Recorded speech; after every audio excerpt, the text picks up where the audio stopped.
嘿，大家好，我是露露。最近被各种麻辣拌种草了，没有想到人气居然这么高，简直有被震惊到，必须要吃一回。首先，我们准备好食材，反正就是各种丸子、肉、蛋、虾，还有蔬菜，把它们都丢到开水里面焯熟。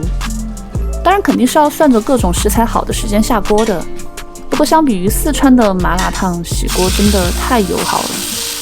接着准备酱料。蒜末、葱花、白芝麻辣椒面淋上热油，再按照这个比例放入各种调味酱料，我们把它搅拌均匀，最后淋上去就好了。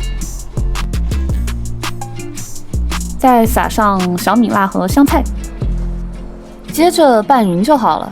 油油亮亮的，看着就超级有食欲。那种裹着满满的酱料，口感吃着还很厚，味道很足，一口根本不过瘾。吃完以后居然还有一点上头。